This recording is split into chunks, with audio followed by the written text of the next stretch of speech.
So welcome everybody, and I'm delighted to introduce Grace this evening. Grace Johnson is the Hedgehog Officer with Hedgehog Street, which is a super initiative between the People's Trust for Endangered Species and the Hedgehog Preservation Society.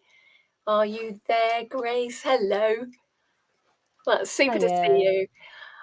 Really, I know we're going to go on a beautiful journey with some fabulous photographs of hedgehogs and wonderful information to enthrall us all. So thank you very much for your time, for being here to present to us all. I'm really looking forward to a fun journey through the world of hedgehogs and the work that you've been doing.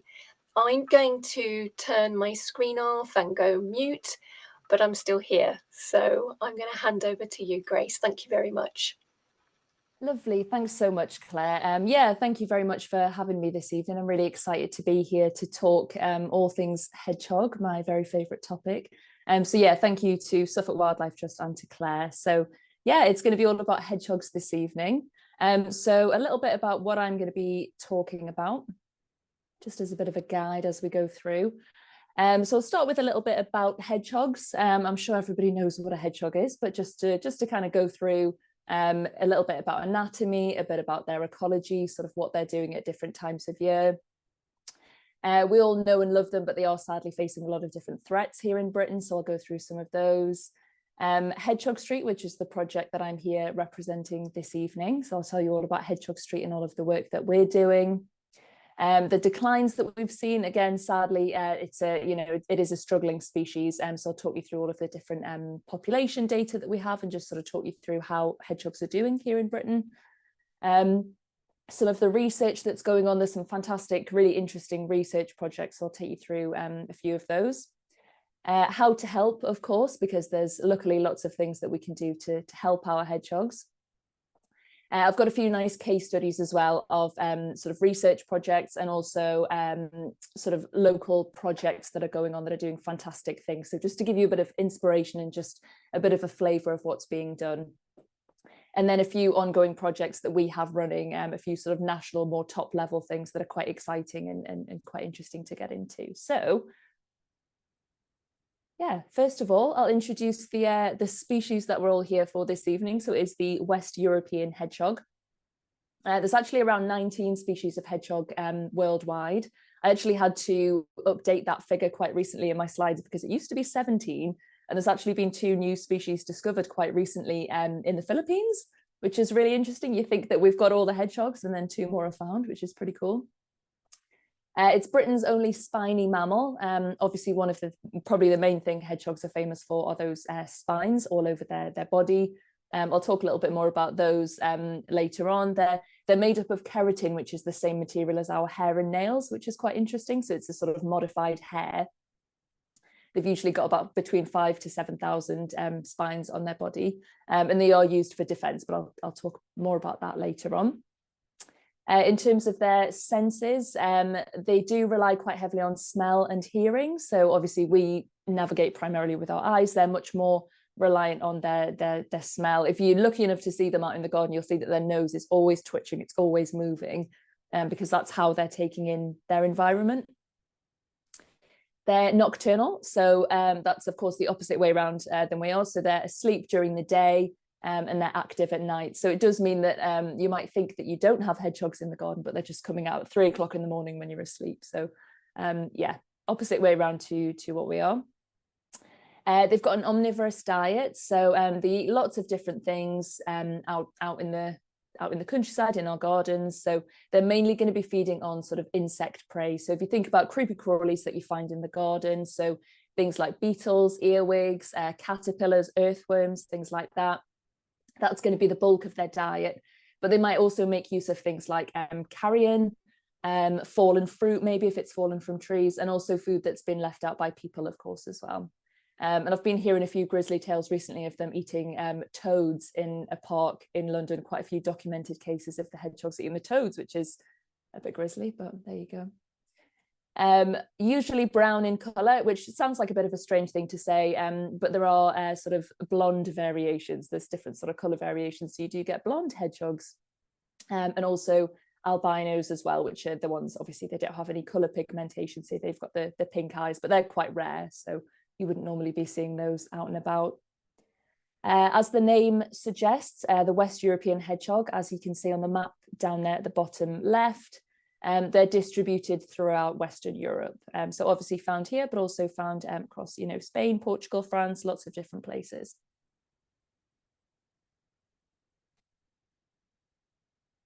So in terms of their anatomy, they're sort of specialized and unspecialized at the same time, which is quite interesting. So if you look at their skeleton in that top left-hand picture there, it's quite sort of unspecialized. It's quite a general mammalian skeleton. So just generalized limb and girdle structure, sort of looks like any other sort of small mammal that you might find. But then what is quite special about them are the muscles and the spines that they have. So the skin is specialized and is covered in muscles that contract to basically make the spine stand on end. So quite interesting.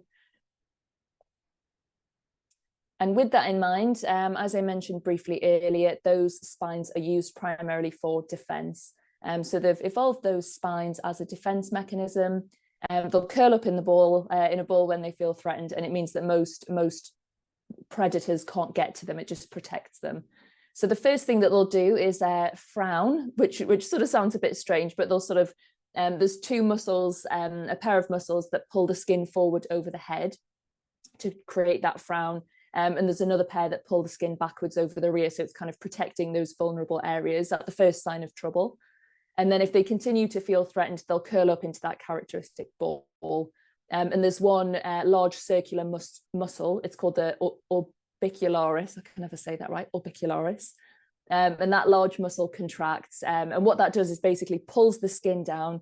And it's a bit like a drawstring bag. It's just sort of pulling that, and that just curls them up into a ball. Yeah, so just protection from predators there. So what does a year in the life of a hedgehog look like?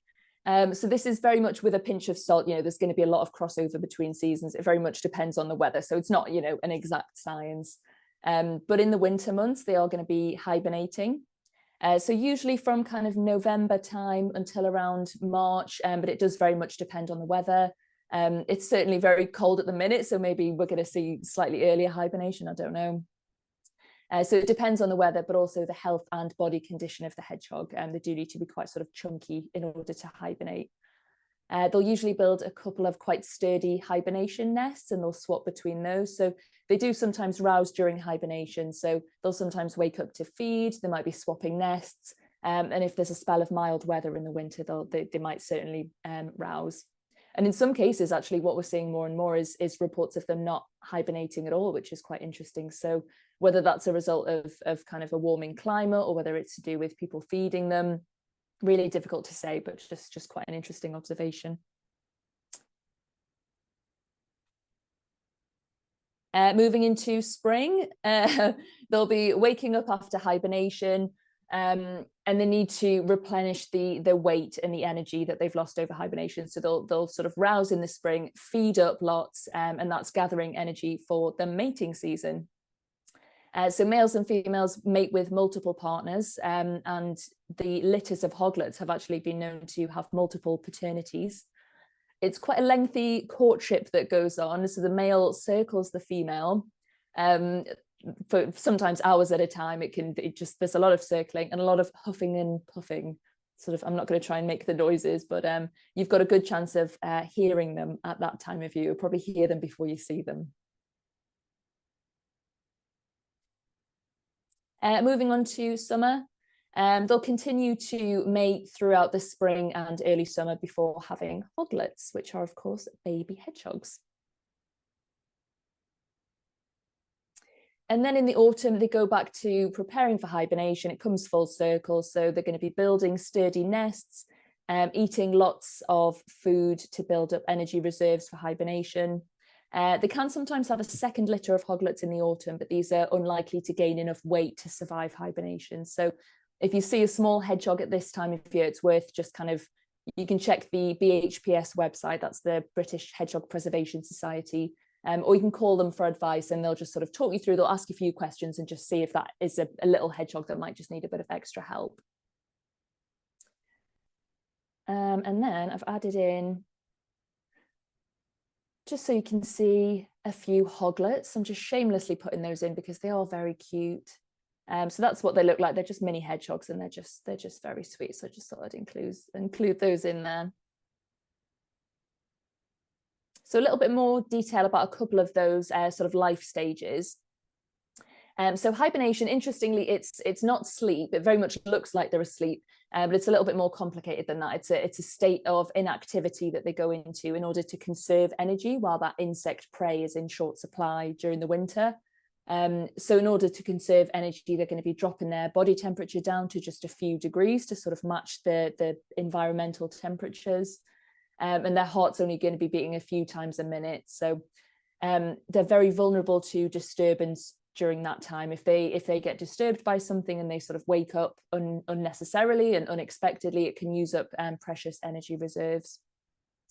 So that body fat is really, really important. So they'll be, certainly at this time of year, they're feeding a lot to really try and put on as much weight as possible, because that's their energy reserve for those cold winter months. Small hedgehogs might remain active into December, especially if they're fed, or potentially even not hibernate at all, as I was saying.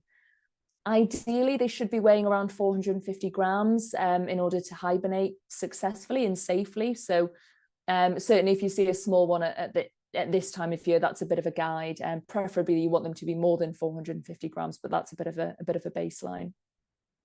And then, yeah, they'll be hibernating through until sort of March, April. But if it's milder earlier, then they might wake up a bit earlier than that. It's all very much with a pinch of salt.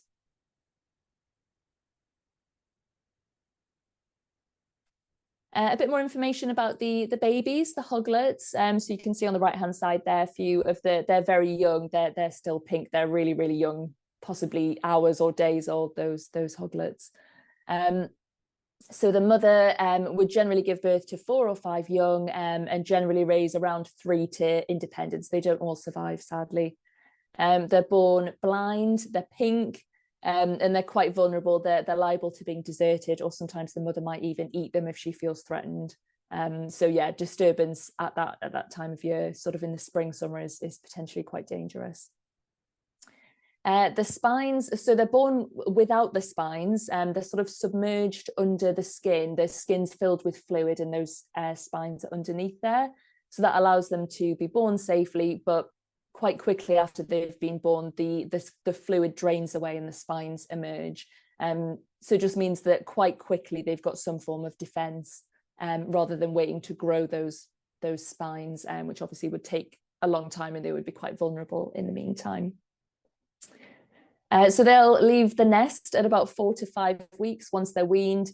They'll go out on trips with mum, learn how to be a hedgehog, and then they'll be independent at about 6 weeks old.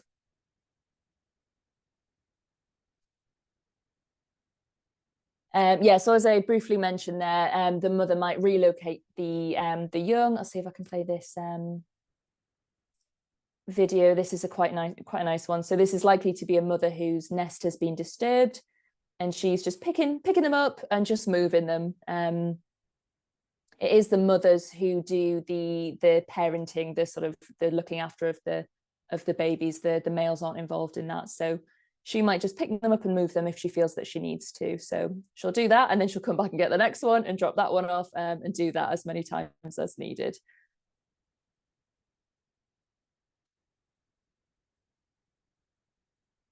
So moving away around from the kind of anatomy and science side of things, I do think it's quite important to mention this, just the kind of cultural significance of hedgehogs.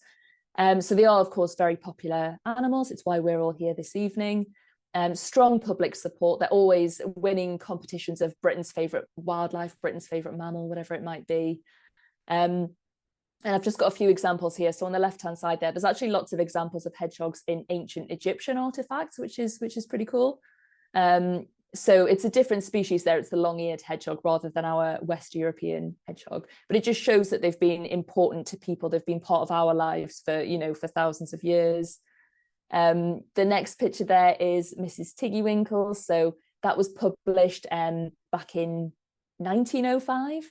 And it's obviously still really popular to this day, you know, really strong support, really real British favourite, definitely.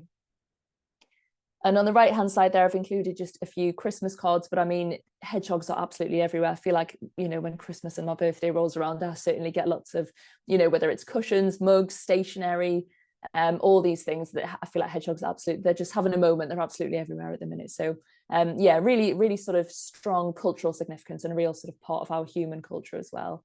And there's also references to hedgehogs in various Shakespeare plays as well.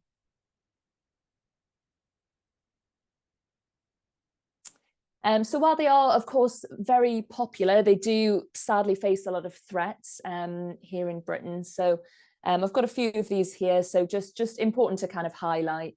So the first one is agricultural intensification. So this is a process that's been going on for several decades. What we have now is large monoculture fields. There's often chemicals used, pesticides, really trying to maximize the output of the land and, of course, feed people. But this, of course, does limit the insect food that's available for hedgehogs and also the sheltering opportunities as well. So hedgerows, as the name suggests, hedgerows are, you know, really important habitat for them. But it's estimated that we've lost around 50% of all hedgerows in Britain since the Second World War. And hedgerows are vitally important for hedgehogs, for the insects that they feed on, and for lots of other species as well. And that links on to the next one, which is habitat loss. So massive loss of hedgerows, but there's also more and more development going on. There's, you know, increasing urbanization. It's just meaning that there's less kind of wild and diverse areas for them to thrive in, sadly.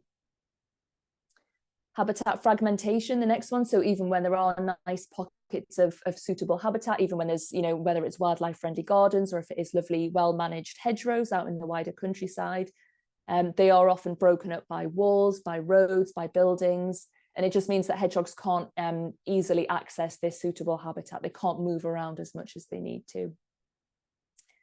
The next one, I'm sure everybody's seen a road-killed hedgehog. It's, you know, one of the more visible threats to hedgehogs, arguably something quite major, and it's something that we're still investigating in terms of the level of impact and the potential mitigation. I'll talk about a research project into roadkill a little bit later on. Predation, so badgers are the main natural predator of hedgehogs in the UK, and hedgehogs will often avoid areas where badgers are residing. But it's really important with that to bear in mind that it's a completely natural predator-prey interaction. They've been coexisting for thousands of years. We know that the two species can thrive alongside each other when the insect prey is in abundance. You know, they'll eat a lot of the same insect prey. So as long as there's a healthy countryside and that prey is available, the two species can coexist. We know that it's, you know, it can have an impact at a local level if there's a high density of badgers, but it's not thought to be affecting the sort of the picture for hedgehogs nationally. And actually, we know that hedgehogs are also declining in areas that have low badger numbers. So, you know, there's a lot going on. There's a lot of factors at play. Garden hazards. So I've listed a few of these in the pictures along the bottom there. So they've got all those lovely spines on their back, you know, those 7,000 spines, but it does sadly make them a bit of a tangle risk. So there you can see a hedgehog that's just been tangled in sort of wire fencing, but they can get tangled, bless them, in absolutely everything. So football netting, sort of sports netting, litter, things like crisp packets, Pringles tubes, yogurt pots, they can sort of get stuck in anything, unfortunately. So that's a real hazard for them. Bonfires as well, that's a really big one. Certainly at this time of year, we do a lot of sort of comms and really trying to raise awareness of bonfires, because they're starting to look for hibernation nests.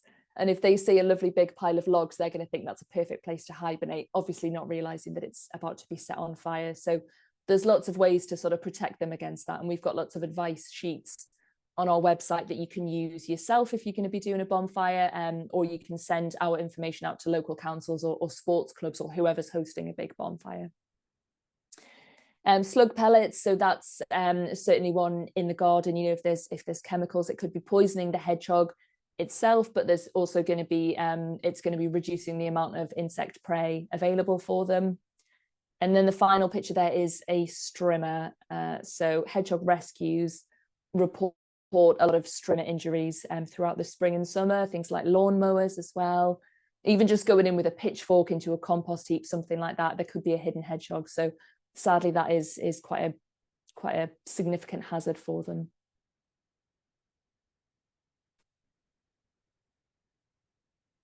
So this is where we come in. We're trying to sort of combat those hazards. So Hedgehog Street, as Claire mentioned earlier, it's a joint project. It's between People's Trust for Endangered Species and the British Hedgehog Preservation Society. So two British wildlife charities that joined forces in 2011 in response to some quite serious declines that had been seen in hedgehog populations. So it's quite a far-reaching project. There's a lot of different things that we do. I've got a few examples here in the pictures. It's different every day, and it makes it for a really interesting job. So we do a lot of events. That's the picture on the left-hand side there. We've got leaflets and resources that we give out at events.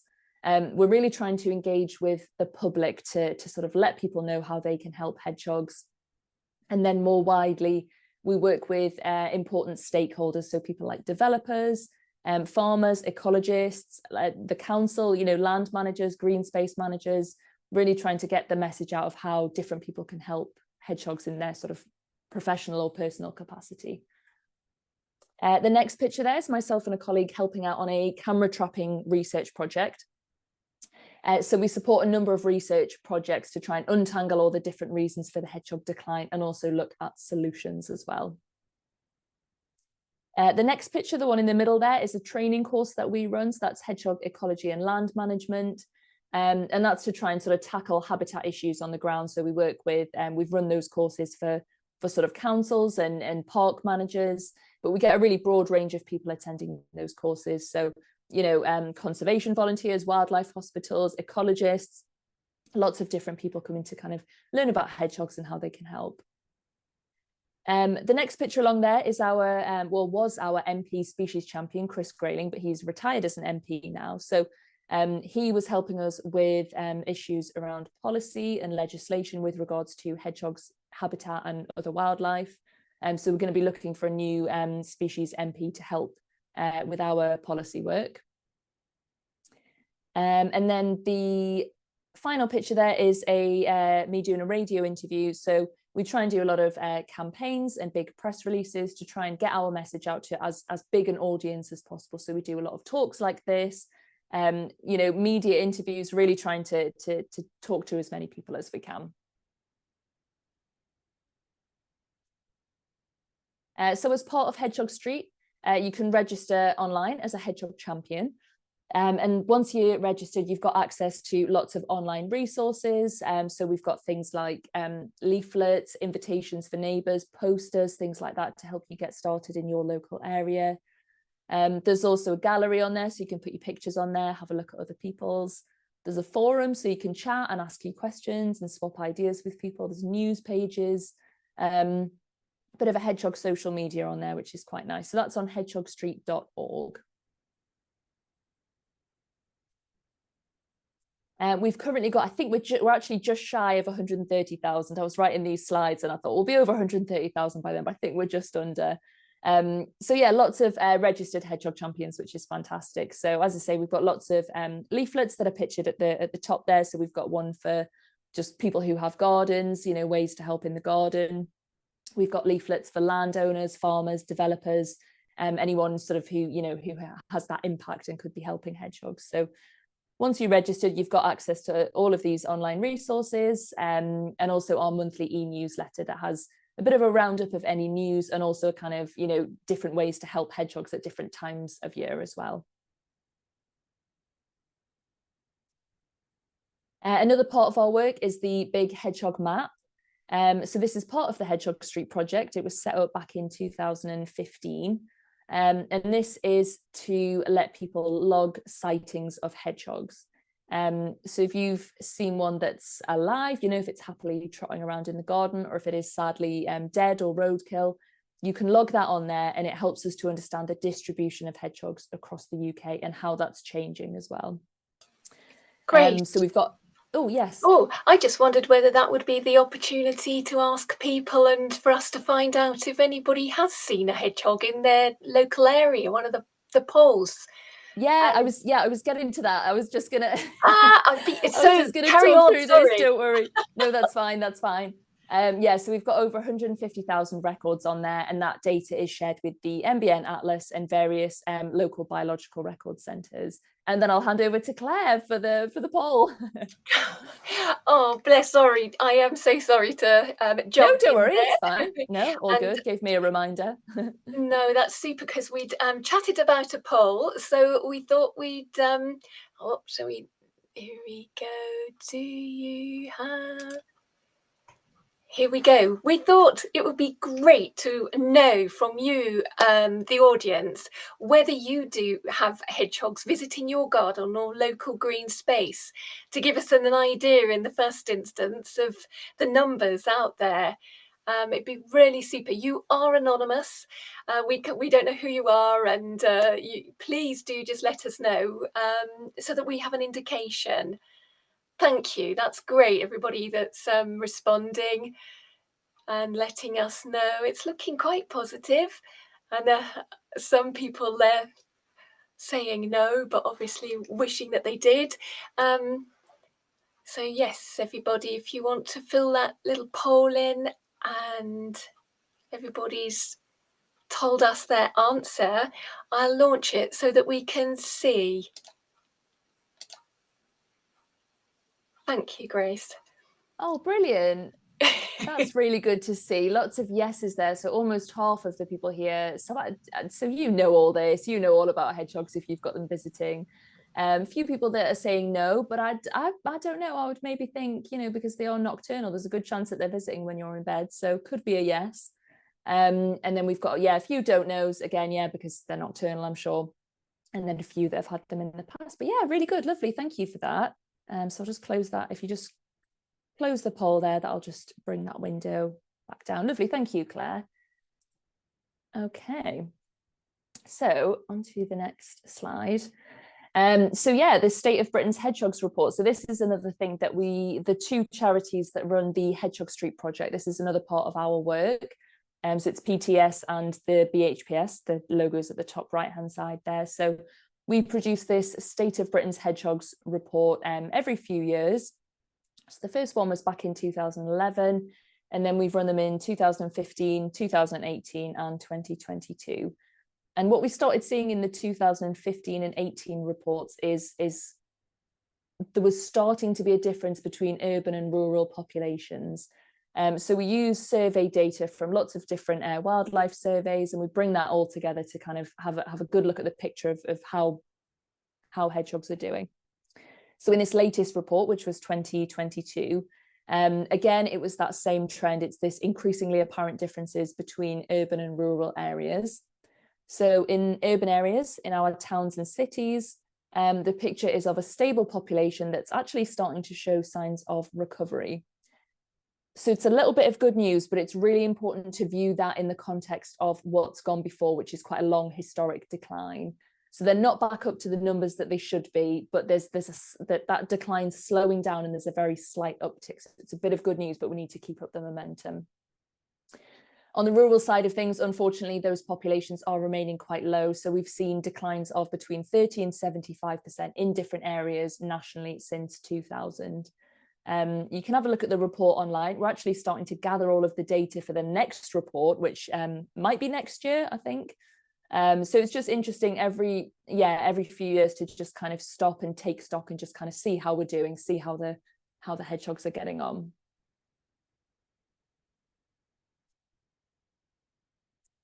So we've talked a bit about the threats, but it's quite important for us to understand how significant these are and how they all link together, and also how they vary in different areas as well. So to that end, we support lots of different research projects, really trying to untangle the reasons for those declines that we've been seeing. And also, crucially, to look at potential solutions as well. So there's a lot of projects that have quite recently finished. Some of them are published, some of them aren't just yet. But I thought it would be quite nice to just give you a bit of a flavour of some of the things that we've been looking at. So the first project is looking at developing evidence-based conservation strategies for urban hedgehogs in the UK. So that was done by Abby, who's pictured doing a hedgehog survey at the top left-hand side there. So Abby was collecting evidence to demonstrate the impact of increasing garden connectivity on hedgehog movement. So basically hedgehog highways. So I'll talk more about them in a moment, but they're basically just those gaps in fences to let hedgehogs in. So it was the impact of these hedgehog highways. It's, you know, how they're used and how important they are for hedgehogs. And she also looked at why and how hedgehogs use different gardens. So what are the factors behind that? So Abby's work was published last year. So a couple of the key findings that I thought would be quite relevant here. The average number of back gardens that were used per hedgehog per night during her study was 8.1, which is quite interesting. So she used radio tracking, which gives you really detailed data on hedgehog movements, where they're going. So she tracked a number of hedgehogs, and they were using on average around 8 gardens a night. They were also, so they spent more time in gardens where there was supplementary food. Again, I'll talk about that in a moment. That's where people sort of put a bit of extra food out for them. And also in gardens which had compost heaps. So that's a couple of the sort of interesting findings from her work. The next project is a bit of a wordy title, so that's untangling the roles of prey availability, habitat quality, and predation as predictors of hedgehog decline. So Abby's work, that first one, was very much focused on urban and suburban areas, specifically in Reading. And Katie did much more work on farms, and it was very much to do with the relationship between badgers and hedgehogs and their environment. And hopefully we should be seeing some findings of that quite soon. The final one that we have is Lauren Moore's project. Lauren's pictured at the bottom left there, also doing a hedgehog survey. So this one was looking at road impacts for the West European hedgehog, so understanding mechanisms and testing solutions. So this project it was quite wide reaching. She's just writing up her sort of final papers at the moment. So a few different objectives. She was looking to determine the proportion of hedgehogs that are killed on roads each year. Because we have we've got numbers of roadkill that are reported to us, but actually it's quite important to, because if it's sort of 50 hedgehogs are killed on a road in a given area, if it's a population of a few thousand, actually that 50 might not be impacting the population too much. But if it's a much smaller population, that those 50 individuals could be really crucial. So to just try and understand the proportion. She also looked at the factors affecting hedgehog road mortality, how roads can isolate populations. So I mentioned that a little bit earlier. You've got these really busy roads straight through town cities, through the countryside. Hedgehogs aren't really going to be crossing those successfully. So they do serve to kind of, as well as directly, killing them through roadkill, they are also fragmenting populations. And she's also looking at the value and efficacy of tunnels under roads for hedgehogs as a potential solution. So there's a lot of tunnels, especially in new roads, there's tunnels that are built for different protected species, and it's trying to understand whether hedgehogs might also make use of those tunnels. So hopefully we'll have some findings from that soon, and that'll be a really interesting one, because that's obviously quite an of interest research project, because obviously a lot of people do see them out on the roads, sadly dead. Jumped forward. So yeah, in terms of ways to help, so the research is looking at those kind of wider issues and really analysing the decline. But it's so important to bring it back to the individual, because there are a lot of ways that we can all help. And there's lots of things that we can do. And actually, if a lot of people here this evening have got hedgehogs in the garden, you're probably already doing these things, which is brilliant, but I'll just run through them. So first and foremost, I mentioned this briefly in relation to Abby's research on the previous slide. So this is hedgehog highways. This is one of the key pillars of the Hedgehog Street campaign. It's all about connecting gardens. So in the sort of essence of a hedgehog highway is that they are small 13-centimetre gaps in fences to let hedgehogs through, and you want to be sort of putting them in your own fence, encouraging friends and neighbours to do the same, and just connecting up as much land as possible for hedgehogs. They can travel around a mile in a single night, and sometimes it's a lot more if it's the breeding season and males are looking for females. So they need to be able to access, as many gardens as possible. So they need that access. Another finding from Abby's research actually is that 54% of hedgehog champions who created hedgehog highways saw a subsequent increase in hedgehog activity. So it just goes to show, you put one of these in, you've got a good chance of seeing hedgehogs. It just shows how important these gaps are. And we know that they work as well. We know that they do use them, because we've got a nice video just to demonstrate, in case you don't believe me. Here we go. This is a great one. And you can buy these signs on the PTS and BHPS website. So they're 13 centimeters across, so it's a perfect measure of when you're putting your highway in. So yeah, that's a nice little hedgehog using the highway. Just pause that. I'll hand back to Claire, because we've got another poll all about hedgehog highways this time. Are you there, Claire? Thank you. There we go. Hopefully that's now showing, Grace. Yes, it is. Yes, thank you. Super. So that's lovely, everybody. Let us know the state of play in your area, in your garden. Or if you don't have a garden, somebody else's garden. That's lovely. Thank you, everybody. Oh, that's interesting. So there's, looking at the responses, there's room for hedgehog highways. And that's super. As I say, we don't know who you are, so don't worry, we're not going to say, we're not going to tell you off. Tell you off if you haven't. Exactly. Okay. I think we're nearly there, everybody. Who's going to answer? I'll end the poll and share the results with you. Thank you, everyone. So that's quite interesting. Thank you, Claire.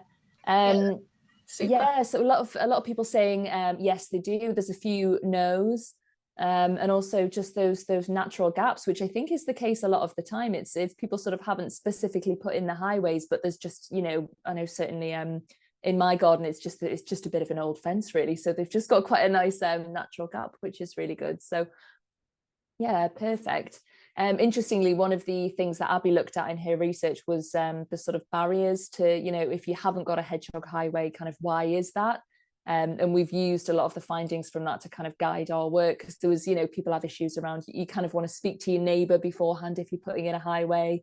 Some people don't have the tools, they might not know how to be kind of putting that gap in. A nice answer for that one actually is, because obviously there's the one here on the screen, which is you can sort of saw part of your fence away, but you can actually just dig a channel underneath potentially, just to create that access. So yeah, lovely, thank you for that. I'll just close that window and we'll move on.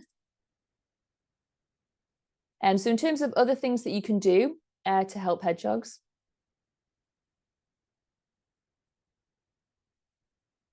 another way is to reduce hazards. So I talked a bit about the hazards before. So making ponds safe for hedgehogs. So a wildlife pond is a really brilliant thing to have in your garden. That's going to help so many different species. But it's just a case of making sure that it's got some kind of ramp or a kind of sloping edge, so that if hedgehogs do fall in, they're able to get out again. If it's got these kind of high slippery sides, they can swim, but obviously they can't swim forever if they fall into a high-sided pond. So just making sure that ponds are safe. Litter and netting, again, just kind of getting rid of any litter in the garden, in the local area, tying up netting that might be, it might be a football goal in the garden, it might be sort of netting around plants, if you're growing any crops or anything, any sort of vegetable gardens. So just making sure that anything like that is tied up, because yeah, bless them, they can get tangled in absolutely everything. Going organic, just getting rid of those chemicals in the garden. Bonfires, we mentioned, just really carefully checking bonfires before being lit, or better still, building them on the day that they're going to be lit. So just don't even give the hedgehogs a chance to move in. And then again, checking before mowing or trimming. So if you've got a really tall area of kind of grass that needs cutting, you can do sort of an initial cut, maybe to about 1 foot or 2 foot, and then doing a check and then sort of going a bit lower and just taking it slowly.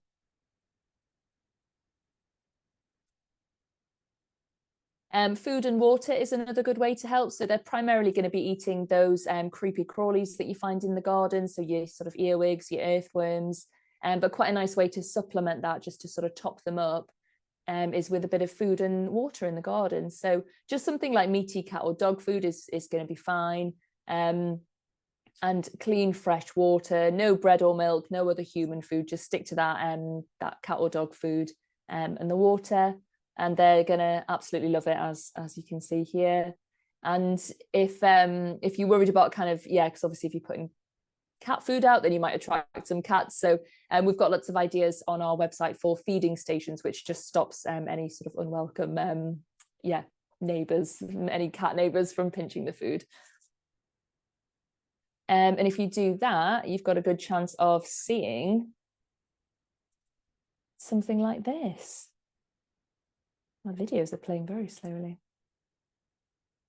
So just to show what you might be lucky enough to see if you do put some food out in the garden, and that's just going to top up their diet and just give them that energy that they need.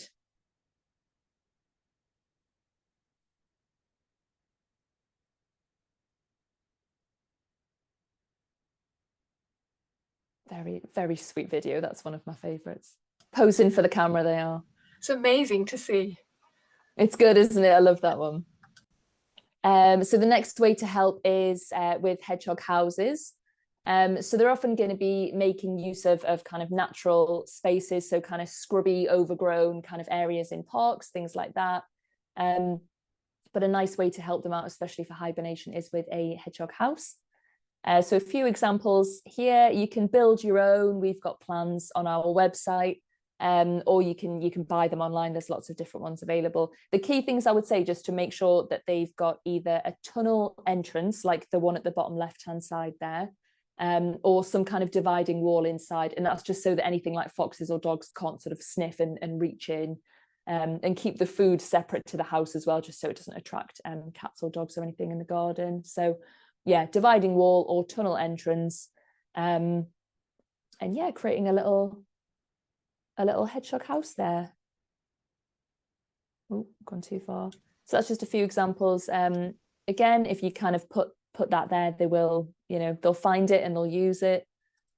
Again, part of Abby's research was looking at hedgehog houses and how they're used in people's gardens, which was really interesting. So some of the things that she found were just to face the entrance of the hedgehog house, don't face it out on the open garden, kind of face it into a sheltered area, just so they feel a bit safer. And try and put it out as early as possible, because it takes them time to kind of get used to the fact that it's there, and they have to have a sniff around and just decide whether they want to move in. So putting one of those out as early as possible is going to be good. And then you can decorate it as well, like that top right hand side one there. We get fantastic examples of people who've made like castles out of hedgehog houses and Hogwarts and little hotels and things. It's brilliant. So yeah, that's a really nice way to help. And then just another quick video. This is it's just one of my favorite ones, because it just shows that they're a little bit daft. There's a hedgehog house, there's a door, but why use the door when there's a window? Such a good video. Don't worry, it doesn't get stuck. It just I think on the way out it finds the door, but yeah, it's a good video.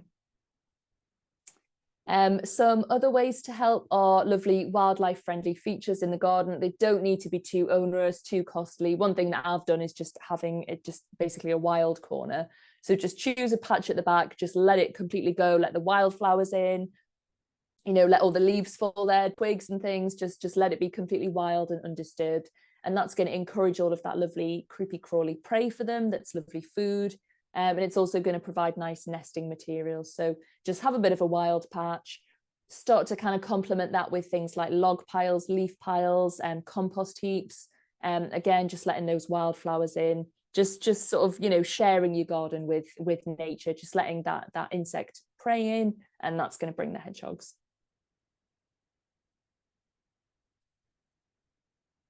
And if you haven't got a garden, I think before everybody said that they did have an outdoor space, but even if people didn't, or if they wanted to go the extra mile, there's lots of other ways to help as well. So you can contact your local council and ask them to sort of manage their land sympathetically for hedgehogs. You can pass some information on. A lot of people contact local developers because some developers are putting hedgehog highways into their developments as standard, but we'd love to see that happening more widely. Sharing social media posts from people's trusts for endangered species and the Hedgehog Society. Chat to friends, just say, if you've seen any hedgehogs. I've not seen any, or I've seen some. Contacting fencing companies. I'll talk more about it in a second, but there are some fencing options that have ready-made hedgehog highways, which are great. Contacting sports clubs and golf clubs, encouraging them to sort of have nice bits of habitat for hedgehogs. You could volunteer with a rescue, you could help other wildlife. If you've only got a window box, you could make that window box really lovely and pollinator friendly. Not related to hedgehogs, but always good. So lots of different ways to help, even if you don't have a garden. And finally, a really good way to help is just, again, by spreading the word. So chatting to people, using our resources, top tips leaflets, you can drop those through your neighbours' letterboxes. A lot of the work that we do is supporting local projects. We want we support them as much as possible. We give them ideas, inspiration, resources, and trying to support these brilliant local efforts that are going on. So a couple of examples of the campaigns that we've run. So crucially, I guess Hedgehog Street it's centered around this idea of hedgehog highways. That was the really sort of the main part of the campaign. So we try and come at that from lots of different angles. So one of the first angles that we've taken was Britain's biggest hedgehog street. So this was a competition that we ran a couple of years ago, and we were looking for the street in Britain with the most gardens linked via hedgehog highways. And it was won by a street in Nottinghamshire, which was part of a local project that we'd worked with. That was brilliant. And they had 42 hedgehog highways on the street. And it wasn't a particularly long street, it was just a normal street. And I went to visit. They decorated the hedgehog highways, which was lovely. And actually, a lot of the residents were saying that they put a highway in one evening, put up a camera, and they saw hedgehogs straight away. So they find these gaps, which is brilliant. So they're the winners there. So you can see some of their lovely decorated hedgehog highways, and also the marvelous plaque that they won. So we're not running that annually, but I'd like to run that again because it'd be lovely to see which other streets have gotten involved. So another angle that we've come at hedgehog highways through. So we've kind of, we've done a lot of work focusing on people with gardens, with developers. And then more recently, we've moved on to working with fencing companies. So we want to kind of raise awareness with them because we want them to be creating these that you can see on the right-hand side there. These are fencing options that have ready-made hedgehog highways, and they can be putting these on their websites, in their brochures, and raising awareness of them.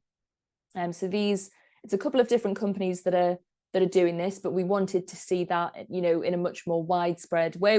Ideally, we want all fencing companies to be doing this. So we created a campaign where we asked our supporters to contact fencing companies. So we put together template letters, and people could download those, send them off to your big companies, your kind of, your Wix and B&Q and things like that, but then also send those to local fencing contractors. We got a lot of interest from local companies, but I think for the bigger ones, the national ones, it takes a little bit longer because it's all kind of product development and sort of getting new things approved. But we did have some success, and we are in talks with some companies about them having these options within their range, which is brilliant.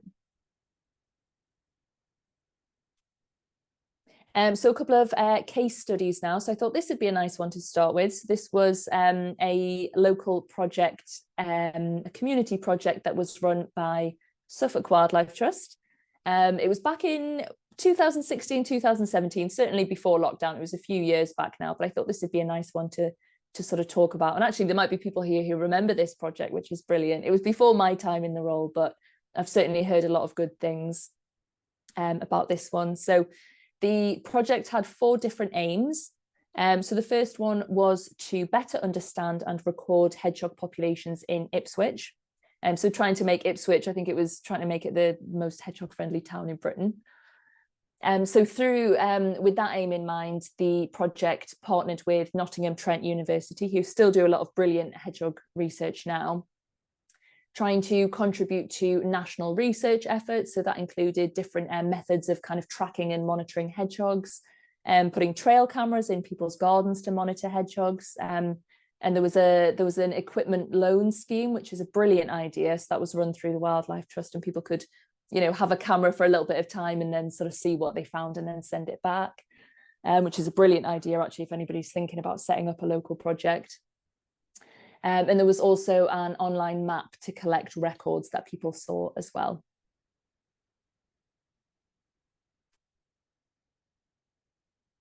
The next aim of the project was to reduce the barriers to hedgehog movement across Ipswich. So that's linking back to the idea of hedgehog highways and that sort of fragmented habitat that we're dealing with. So there was a lot of workshops and resources available for land managers, ecologists, really trying to raise awareness of those permeable boundaries within the built environment. There was a land management course, so it's the one that we run as Hedgehog Street, and a lot of people came to that, to land managers, people learning how to sort of create and manage that habitat for hedgehogs in our green spaces. The project also worked with fencing contractors, like I've just mentioned, which is brilliant, trying to encourage them to install hedgehog-friendly options. They did a lot of recruitment work. They recruited hedgehog champions for our cause.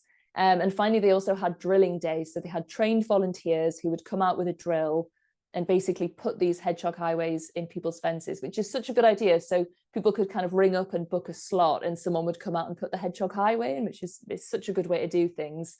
And I know a lot of local projects do that as well. So just getting those highways in, as many as possible. Oh, jumping ahead. So the third aim of the project was to increase people's knowledge about how they can help hedgehogs. So with that in mind, they did a lot of outreach work, things like press releases. So they did a lot of media work around kind of print, TV, radio. There were a lot of community talks for local groups, face-to-face surveys with allotment holders, kind of chatting to them about what they can do. A lot of community events, so kind of nighttime safaris looking for hedgehogs, drop-in events at local parks, hedgehog trails, quizzes, things like that. And a lot of work with schools and youth groups as well. So there'd usually be a short talk about hedgehogs, and then they do more of a practical activity like designing a poster or something like that.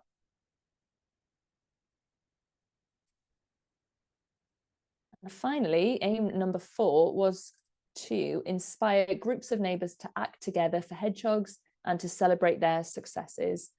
So there was a newsletter for the project, there was a monthly blog that people could check in on, lots of social media posts. And then at the end of the project, there was a lantern parade to celebrate the ending of it, which is a really nice idea. So got a few of the successes of the project here. I've taken this from the kind of final report that was written for the project, but just to give an idea of how successful that project was, it was a really nice one. So over 2,000 new hedgehog sightings, trail cameras going out in over 250 gardens. Yeah, fantastic reach of that project.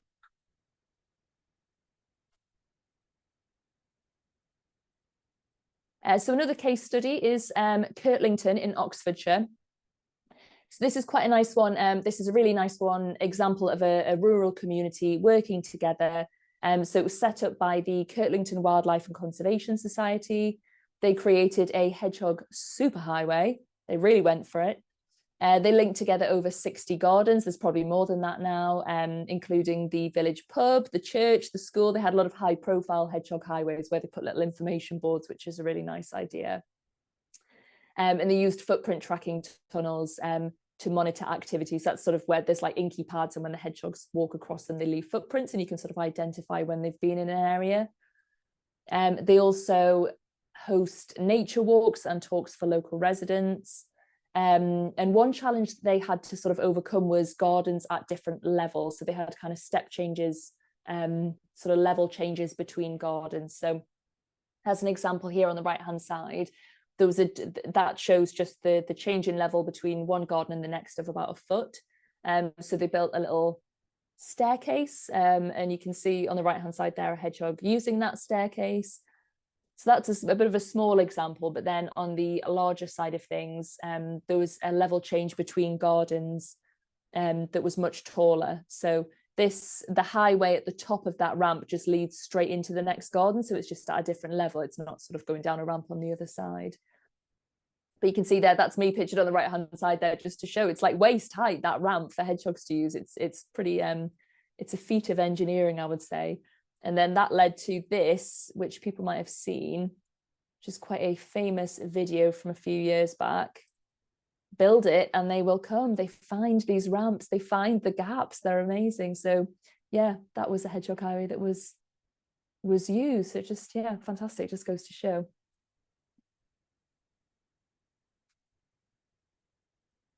Another project, this is a nice contrast because it's more on the urban side. This is one that's being run in London. So it's Wild Chiswick. That's Joe, who runs the project on the left-hand side. They're drilling a hedgehog highway. So this one, it's used some of the key elements of their work. So they've used the big hedgehog map, obviously our records, and local sightings to build a bit of a picture of what's happening in the local area. Where have people seen hedgehogs? Where have they got highways?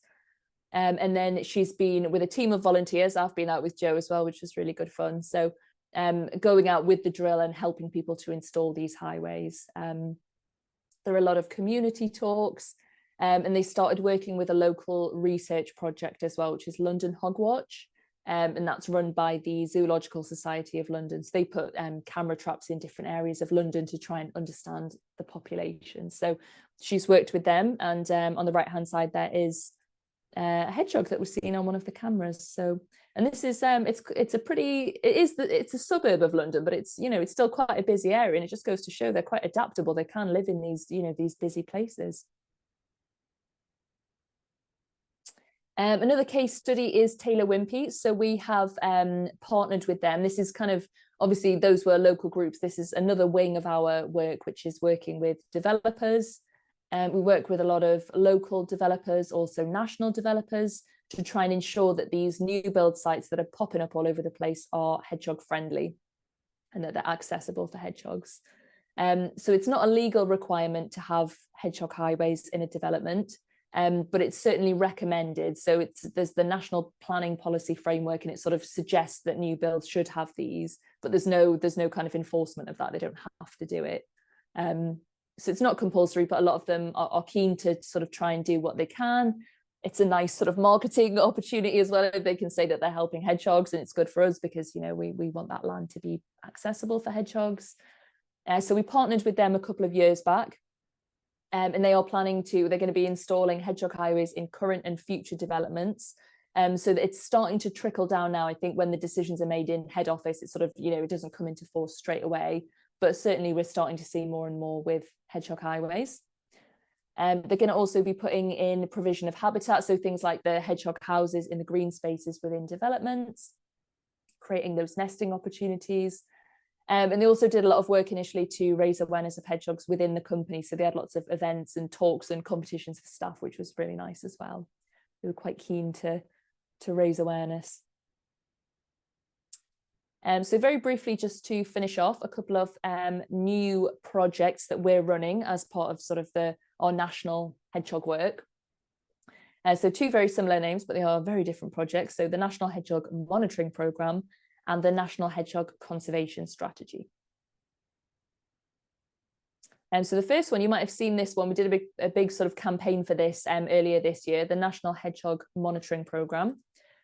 So this is, we want more detailed information on them, basically, to see how they're doing. So it's a camera trapping project, and it's to gain density estimates at sites all over Britain. So what we mean by density is just how many hedgehogs are in a given area. So we're in the middle of a 3-year pilot for this, but obviously we'd love it if we could secure some funding and make it go a lot longer. So it's using networks of these special wildlife cameras. The sites all over Britain. These cameras are put out by local volunteers, as you can see on the right-hand side there. We've got volunteers from organisations like wildlife trusts, and also sort of biological record centres, universities, So these cameras are put out. So it's 30 cameras are placed out for 30 nights. So after a month, we collect all of those cameras in, and they're triggered by movement. So they sort of, if someone walks past or if a hedgehog walks past, the idea is that they'll take pictures of whatever's walking past sort of passively. So we upload all of those pictures to an online portal. We use artificial intelligence to remove any photos with humans. Obviously, that's a privacy issue, so we sort of filter those out. And then you can actually log into MammalWeb and sort of go through the images. We're relying on volunteers to kind of go through and classify these images. So it's quite a nice, relaxing activity, actually. You just it's like conservation volunteering at home. You don't have to kind of go out into the wilds or out into the cold or whatever. And you can literally just flick through these images. And just when you see an animal in one, you tag it, whether it's a hedgehog or it's a badger or whatever it might be. So once all those images have been classified, volunteers have gone through them, we've tagged the animals in those images, and we start the analysis. It's called the random encounter model methodology. And there's only a select few people who actually understand how it works, but we sort of give the data, and then it's a lot of statistics, and it basically produces these density estimates for hedgehogs at these different sites. So as the project progresses, hopefully it'll go on for years to come. We're going to get really good data, and we can compare across different sites, across different habitats, and crucially across different years to understand how these populations are changing. And actually with this information, we can then see where there might be kind of thriving populations, where there might be problems, and we can focus our conservation efforts accordingly. So I guess a question I suppose you could ask is, why is this needed? Because as I mentioned earlier, we do use existing survey data to understand how hedgehog populations are changing. We've kind of relied on that. But there's a few reasons why this is quite a timely project. So we do have hedgehog data, so it's just lacking a bit of detail. So specifically the actual numbers, that density, that's what we need. So how many hedgehogs are actually in a given area? So the current trends that we have are relative changes. So as I mentioned before, as an example, in rural areas, we've got the declines of between 30 and 75%. But that's, it's 75% of what we don't have that information. So we can see that change, but we don't actually know the numbers that we're dealing with. And that is really important. There's a lot of different ways to monitor hedgehogs. So you can do spotlight surveys where you're going out with a torch. There's trained detection dogs, which are able to kind of safely sniff them out. All of these different methods have pros and cons in different habitat, all these sort of different restraints. So we need a consistent methodology, and this is a really good one for doing that, using these camera traps. We've got various national and international targets in place for halting and reversing species decline. So without good data from monitoring, we're not going to know if these important targets have been reached. So it is really important that we have that detailed data. And then as a nice added bonus as well, this new method offers the opportunity to collect data on other species. So we're picking up hedgehogs, but the camera's just picking up whatever walks in front of it. So if we wanted to look at kind of how badger numbers were changing, foxes, pine martins, whatever it might be, we'd potentially have that on the cameras depending what's at different sites. So that's quite a nice added bonus. And then I thought I'd just include some of the species that we've been picking up. So obviously at the bottom left hand side there, lovely, great, that's a hedgehog picture. But what you're more likely to see is other things. There's certainly a lot of kind of grey squirrels and deer and things like that, but some of the, we've been getting some brilliant pictures, as you can see here. Fantastic action shot of a hare in the middle there, red squirrels as well. So that's I think that's from the Isle of Wight. But yeah, so we're getting some really interesting data on other species as well. So I can share a link at the end or afterwards perhaps on the monitoring program, because we're always looking for new volunteers to get involved. And it's a bit addictive actually. You can lose hours to tagging these images. It's really good fun. The next big thing that we're working on, and actually hoping to launch this in the next couple of weeks, so it's been a labour of love. I've been working on this for a long time. So a national hedgehog conservation strategy. So we've been working with the IUCN, the International Union for Conservation of Nature. We had a previous strategy that we developed a few years back, and it was quite research focused. So it kind of identified all of these knowledge gaps. And we've worked over the last few years to kind of fill those knowledge gaps. We've commissioned this research, and we wanted to kind of take these new findings forward into a new strategy.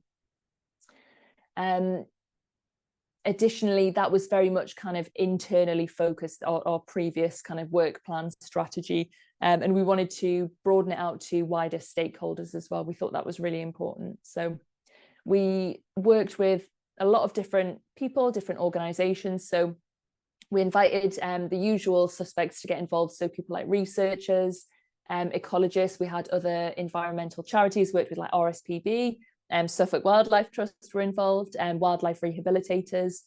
But then we broadened it out even further, and we actually kind of included the non-usual suspects. So people like developers. We had a representative from Taylor Wimpey there, which was really good. People from the transport sector, so Network Rail, Highways England, the farming sector.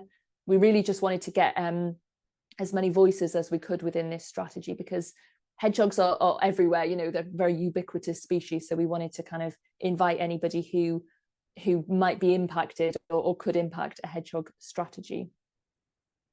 So we did an initial threat analysis workshop that was a one day job.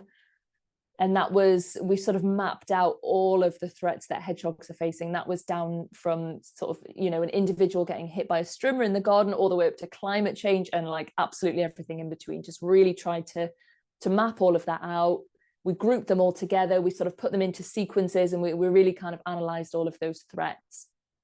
And before moving on to a 3-day workshop to develop the actual strategy. So as part of that, we identified these kind of through a long process of kind of looking at them, we identified these key threats,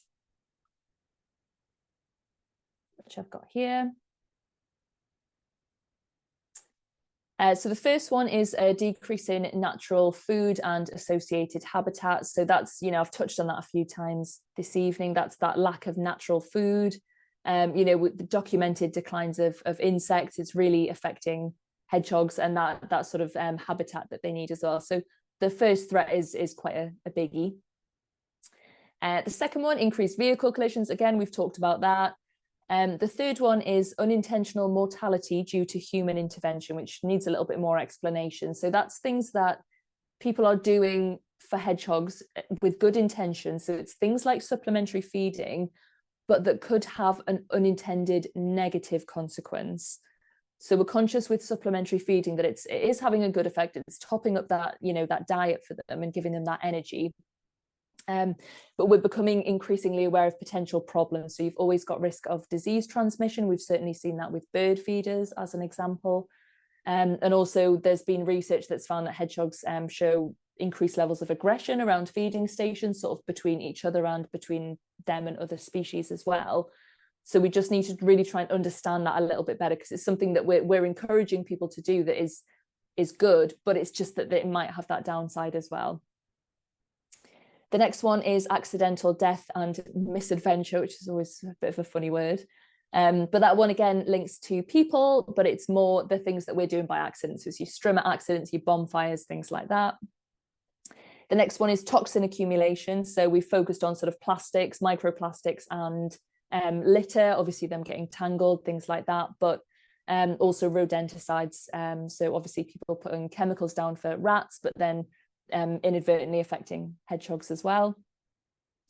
And then genetic isolation, that very much links to the sort of habitat fragmentation, these populations that can't, you know, they're becoming increasingly separate from each other and potentially quite vulnerable. So those were the 6, obviously there was many threats, but these were the 6 that we sort of identified, and we couldn't address all of the threats that we identified. So we had to kind of, you know, draw the line somewhere, and this is what we've come up with.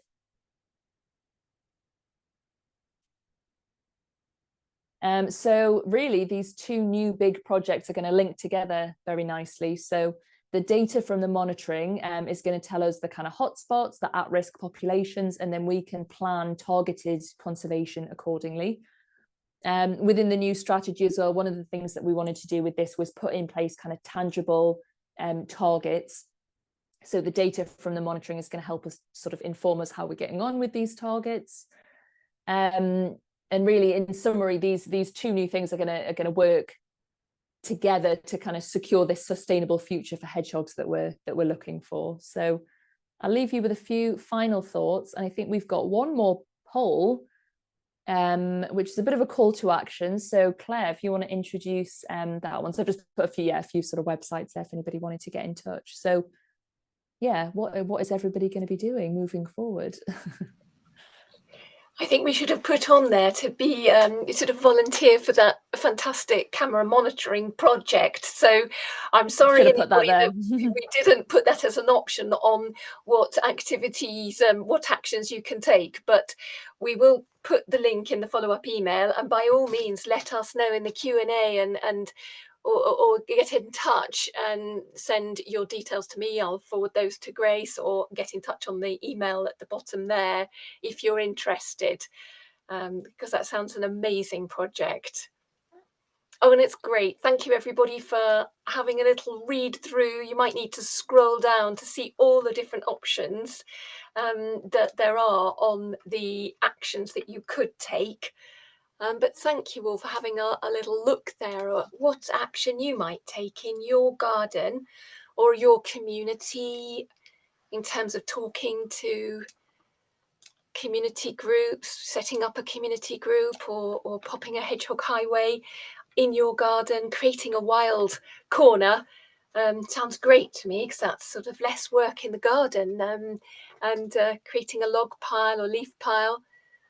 It's great, everybody having a little read, but do opt in there. Give us your details, and if you've got other, do let us know in the Q&A. That we'd be delighted to hear from you and support you if there's something that you'd like to do, having listened to Grace's fantastic presentation. Yeah, I think all the answers are coming in now. If you've not voted yet, I'm going to end the poll, but if you wanted to let us know, do so afterwards. I'll end the poll and share the results, because it's fantastic. There's people really opting in there for lots of different actions, which gives us hope for hedgehogs and shows really, Grace, if I might say, the great impact of this evening's presentation. Thank you. Yeah, good. I'm glad. Yeah, I love that, the wild corner. That's such a good one. I love telling people that one. It's low impact, but it's low effort, but it's going to have a good impact. So yeah, that's a great one. Yeah. Did you want to comment on any of the others? And let's have a proper look. Yeah, so record sightings, head for bighedgehogmap.org and pop them on there. That's a great one. Log or leaf pile, again, yeah, fantastic. Good for this time of year. There's obviously a lot of fallen leaves, and that's a great way to kind of make use of them. So yeah, that's brilliant. Yeah, thank you. And do feel free you can email us to let us know how you're getting on, or if you've got any questions or anything. Yes, exactly, because several of you have put down there that you'll start or join a local hedgehog support group. And I think, given what you've said, Grace, about the resources on your website, that would be a good place to go to find support if you wanted to set something up or wanted to find a local group. Would that be right? Absolutely, yeah, do certainly get in touch. It's always, I'm always chatting to people who want to get started, because I think sometimes it's a bit daunting. It's a bit like, well, I want to do it, but what's the best way to get going? So I'm definitely happy to have those chats and help out where I can. Fantastic. Well, I'll stop sharing that now, because the questions are coming in. Thank you everybody for letting us know, and lots of feedback and questions. Grace, thank you. It's been superb. So you've really triggered a lot of interest and stimulated and informed us in a whole new way about hedgehogs. It's been superb. And to find out what you're doing. Jeremy asked, do foxes predate hedgehogs? Yeah, so that can certainly be an issue. Yeah, so obviously in terms of predators, the main one that you think of would be badgers. But certainly, as you know, you're getting more and more foxes in urban areas. There's more and more hedgehogs in urban areas. They're all kind of pooling together. So what we know is that foxes certainly cause injury. So what they'll do, from what I've heard, is the hedgehog will curl up, obviously, when it's threatened, but then when it starts to uncurl, the foxes will have a bit of a go, and what you often get is back leg injuries. So I know I've been out in Regent's Park in London where they do hedgehog surveys, and they often get them with the sort of back legs missing, basically, and it's the foxes sort of having a bit of a go at them. So it's not something that's been researched specifically, but it's certainly on our radar because they're two species that are coming into contact a lot more, in our gardens, in our urban areas. So it's certainly something that we need to look at. And it could be that they're having an impact. They certainly cause injury, and I think certainly they could be killing them as well. Yeah. Okay. I know you've mentioned badgers little, so I'm going to go on to the next question, which was, I thought I'd heard somewhere that we should avoid pet food containing fish, which I think it might be good to clarify, I guess. Yeah, it's best to stick to the meaty ones if you can. There's nothing kind of scientific, it's not something that's been studied, but it's just a bit of anecdotal information from hedgehog rescues that the fishy ones can just cause a bit of an upset tummy. And whether that's right or wrong, I don't know, but it's just, if you can avoid the fishy ones, it makes sense to just we don't want to be giving them a bad tummy, so just stick to those meaty ones to be on the safe side. Lovely. And should we be pressing for hedgehog highways to be legally mandatory in new developments? I mean, I guess it's just part of, you've got a template of a letter that people could send to developers or fence manufacturers. Yeah, absolutely. So we are very much pushing for them to be sort of legally required. But it's tricky getting something like that into law, unfortunately. But yeah, luckily there's more kind of appetite coming from, we get a lot of inquiries from developers who want to get involved. If there's a development happening nearby, you can contact the developer, and a lot of the time they're actually quite willing to sort of engage with the local community and kind of listen to their concerns. So and we've got template letters on the website for if you want to write to a local fencing contractor. Lots of different ways to sort of come at that. But yeah, we're certainly pushing for, it'd be great if they were just being installed as standard. That would be ideal, but it's just tricky getting there, unfortunately. Certainly worth a letter, I think, or two. Absolutely, yes. Definitely. Karen says, I'd like to have a hedgehog in a house in my garden, but I'm worried about the rats nesting there, as they've nested under a neighbour's fence in the past. Is that an issue? And somebody else has said something else about rats. They'd put down a rat trap with sunflower seeds inside, and our camera showed a hedgehog purposely knocked over the trap and ate the seeds, Malcolm said. Oh, right. That's interesting. So yeah, rats can certainly be an issue, especially if you're putting out that supplementary food that can bring rats in, unfortunately. I haven't really heard a lot of people saying that they nest in the boxes. It's more to do with the feeding stations. They'll come and pinch the food. So I guess it would just be a case of kind of, if you think that there's something in your hedgehog house, just checking very carefully and just making sure that it is a hedgehog. And if not, then maybe just gently evicting whatever might be in there and trying to sort of make sure that it's just hedgehogs. And I think with the food, like I was saying, just keep the food away from the hedgehog house, keep the bed and the breakfast sort of separate, just so that you're not accidentally sort of encouraging rats. And if you do think there's rats taking the food, you can put, one of the best sort of tricks that we have is that if you put the food in a saucer and then you put another saucer over the top, the hedgehog will knock the saucer out of the way, whereas a rat won't. And another thing is that we've got a few things. We've got a few bits of advice for kind of rats, more with food than the houses. I don't think they tend to nest in the houses, but rats are I think it's called neophobic. They like fear change. So if you move things around the garden, that can sort of put the rats off because they're quite wary of new things. So a few things there, but I don't think them nesting in the box is usually a big problem. It's more the food that you'd need to think about. And would they attack the hedgehog at all, or do they fight over the food?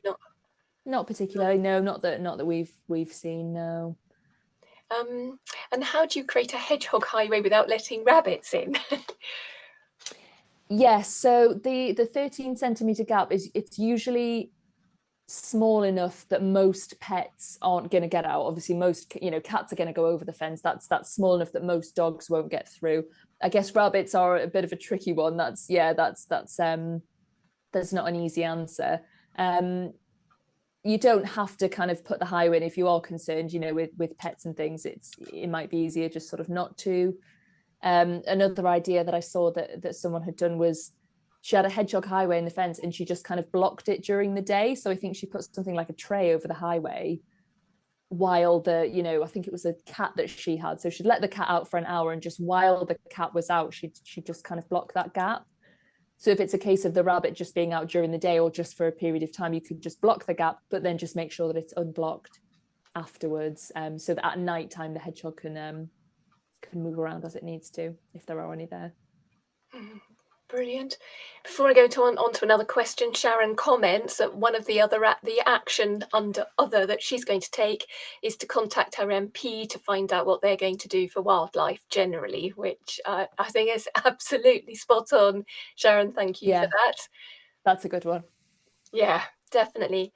And she also asks, are hedgehogs in decline in Europe generally? There's not a lot of data in Europe. So this has been looked at recently. A colleague of mine was kind of trying to gather data. We're quite ahead of Europe in terms of the monitoring that we do. We've got a lot of different wildlife surveys that look at hedgehogs, that look at other things. And the data isn't really there for Europe, I'm pretty sure. So part of what the IUCN does is produces a red list. That was the International Union for Conservation of Nature. They produce a red list and everything's given a classification. So it'll be from least concern to endangered to, extinct. And I'm pretty sure in Europe, they're currently classified as sort of least concern. But I think it's because there's not that much data. They're sort of anecdotally quite common. People see them, but there isn't really that data in Europe. So it's really difficult to say. We're in touch with a lot of European researchers, and I think they are now starting to do more monitoring, but it's only really come on in the last kind of few years. So they don't have that real historical data that we're lucky enough to have in this country. So really, really difficult to say. I wonder if they don't have the same place in the European heart, or are they a different species of hedgehog over there? Yeah, so they have the West European hedgehog, but it crosses borders with I've forgotten which one it is. It's the northern white-breasted hedgehog. So there's a couple of species in Europe. So they've got the same species that we do, but also other species as well. Yeah, and I noticed from your map that there didn't seem to be any hedgehogs in Scotland and Ireland. Is that the case? Oh no, that's not true. It was just no. I wondered if it was just a mock-up map as not necessarily. Probably, yeah. I think I got it from Wikipedia. I have never noticed that. That's terrible. No, there's definitely hedgehogs there. Absolutely, I'll have to amend the map. That's interesting. Oh, yeah, to look at the spread. And Cheryl asks, back onto the hedgehog houses. Do I need to put leaves or shredded paper into the hedgehog house for bedding?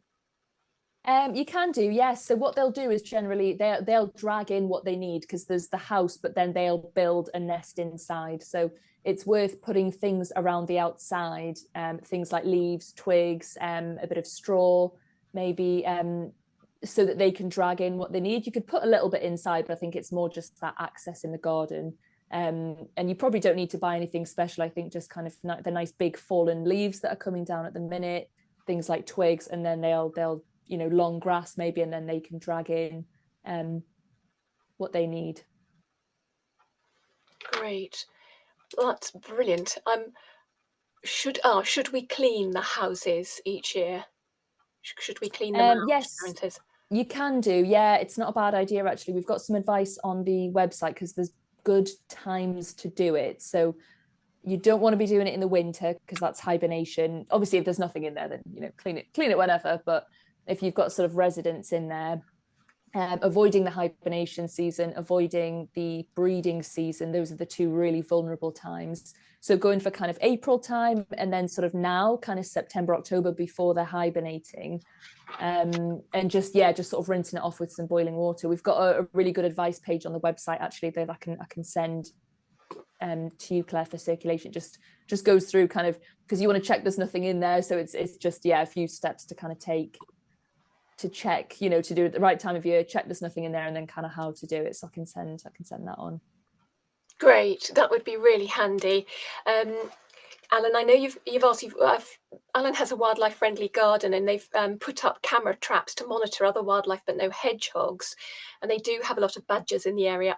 Would the badgers be the problem? I don't know if we've just got a couple of minutes and before we need to end. But is there something you might comment on that? Yeah, so it could be that in an area where there's a lot of badgers, that is their natural predator. So it might be that it's quite an interesting one, because they compete for the same food. The badgers will also eat the hedgehogs, but then there's this kind of avoidance as well. So when there's a lot of badgers in an area, hedgehogs will avoid that area. So you've got this kind of interesting dynamic at play. And certainly, as I was saying, at a local level, if there's a lot of badgers, it could be that the hedgehogs have just kind of moved out. But what we also do know is that when the wider countryside is healthy and there's all of that lovely invertebrate prey for both species, they can coexist. We've got pictures of them kind of feeding next to each other. It just really depends on the environment, I think. I think that's it, isn't it? When the right habitat is there, they can cohabit, and badgers are not the problem. No. It's just that they're fighting for the same species, the same prey. So in desperation, they'll go for a hedgehog. But would you go for a prickly thing if you had your own normal food source? Probably not. So one of the research projects, it's not published yet, but I think from when I read the paper, part of the research was looking at the badger scats and looking for hedgehog DNA in the badger poo, basically. And actually very, very few of the badger scats had hedgehog DNA. So actually it's more, like you say, it's more that invertebrate prey that they seem to want, but then in kind of desperate times they might go for a hedgehog. So but certainly at a local level that could be affecting, if you're not seeing many hedgehogs, it could be that. Great. Well, thank you, Grace. It's been tremendous, and I'm sorry we had a rush through of all of the questions that were coming in. Everybody, please do put your feedback to Grace in the Q&A, and she will receive it. But it's been a terrific evening, and I think we've really been inspired to take action for hedgehogs in an informed way. And I think everybody, please, I would invite you to show your acknowledgement to Grace in the Q&A for a superb presentation, and for your time this evening to present to us, to share your knowledge and experience with us, and to hear of all the initiatives that are going on has been superb. Really great. Thank you. Yeah, thank you very much for having me. It's been lovely. Always love to talk about hedgehogs. Yeah, I mean, how gorgeous. What a fabulous thing to do on a rainy evening. Everybody does listen to hedgehogs, listen to you, Grace. It's been brilliant. Yeah. And we will follow up with the links that we've mentioned, that Grace has mentioned, and repeat some of the links she showed in her slides. And I'll also send you a link to the webinars that are coming up. Our next ones are Black Poplar, that beautiful tree that we will have David Appleton describing to us and telling us about. And there are few and far between. So we're looking at how they're faring in Suffolk and what we can do there to help them. We've also got marine wildlife, dormice. We've got a roam through Whirlingham Marshes. East Anglian Habitats will be our December webinar. And then in the new year, we've got Ross Piper will be talking about insects, giving us an insight into Suffolk insects. And then we've got house martins with Martin Tickler, bumblebees, and look at Suffolk bumblebees and bumblebees in general, how we can recognise them, what we can do to support them, how they're faring. And then a superb one on geodiversity, and really how that underpins all habitat and all wildlife in Suffolk and further afield. And then turtle doves will be our last webinar in March. So we've got a fun-packed, super programme for you. We look forward to welcoming you again. I'll send that link, but be great to welcome you. You can find everything on our website, on the events page, but I'll send the direct link to the Wildlife Live webinars. Thank you all. We've just overrun by 2 minutes, but it's been brilliant. Really information packed and been superb. And thank you everybody for your participation, your support that makes these webinars possible. Look forward to welcoming you again. Enjoy the rest of your evening. It's bye from us. I'll give you time to just write your comments to Grace in the Q&A, but we'll be saying goodbye.